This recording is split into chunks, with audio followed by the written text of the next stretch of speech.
Hello, readers of Every Word, and welcome to Every Word 365. I'm your host, Christina Munoz Madsen, and today we're reading Ecclesiastes 7 through 12.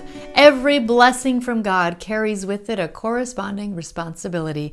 That is from today's daily walk. I'm going to resist the temptation to share all the good nuggets in today's reading. There are so many, but instead focus on the lessons on all of it.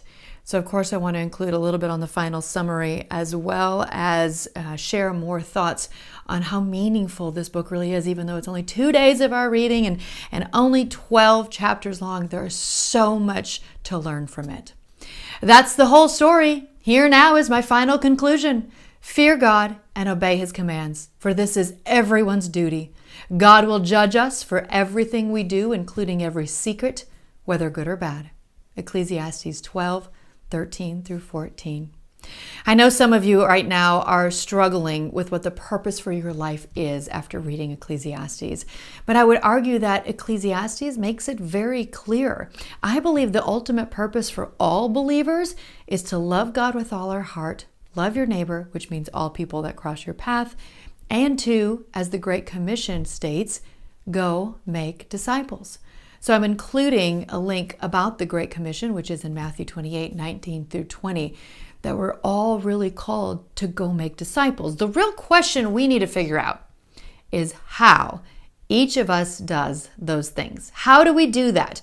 By praying and listening to God, not our own desires or how we feel like doing things or what our heart says.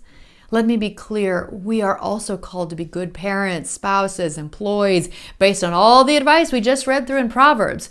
But when it comes to our entire life purpose, I think Ecclesiastes makes it pretty clear that chasing our own goals or dreams will ultimately leave us feeling pretty empty.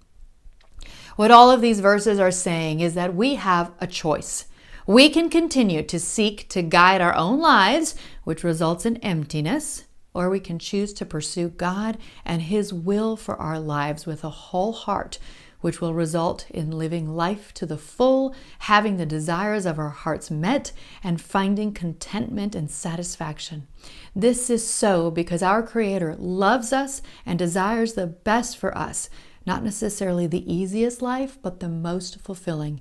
And that is from a Got Questions link about the meaning of life. And I'm including a link about the purpose of life. And I'm including a link to the Bible Project over video since we did wrap up another book. But please share any thoughts or concerns that you're having. Please don't hold it in. Please talk about it with a trusted friend or me or in our Facebook group. It is so important that we understand why we're here, why we're doing what we do. I've lived a very full life and I had some very fun careers. I was in professional theater. I was a broadcast journalist for 11 years.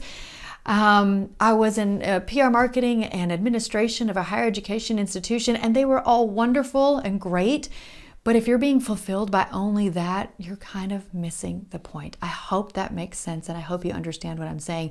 Please reach out and talk if we can. Tomorrow we start and finish an entire book. And if you're not familiar with Song of Songs, here's a quick disclaimer. There are things in this book that will make grown-ups blush. If you're reading with a child or a teenager, you may want to read it alone first to be prepared with how to answer questions that may come up. Hopefully that has piqued your interest enough to see what's in this book. So tomorrow is Song of Solomon. Happy reading! On the 7th day of our trip to Greece with Travel with Friends, we visit the Meteora monasteries, perched upon the summits of gigantic rocks, which have been etched into a variety of strange shapes. The history of the Meteora goes back to the 11th century AD, when the first hermits sought peace and solitude in the rifts and caves of these rocks. But the first monasteries were not built until the 14th century AD, attaining their peaks in the 16th. Apart from portable icons, miniatures, ecclesiastical robes, utensils, and crosses, all of them excellent examples of the Byzantine art, the Meteora monasteries also contain rare editions and manuscripts. We then continue for Thessaloniki. I hope to see you with us in Greece in 2025.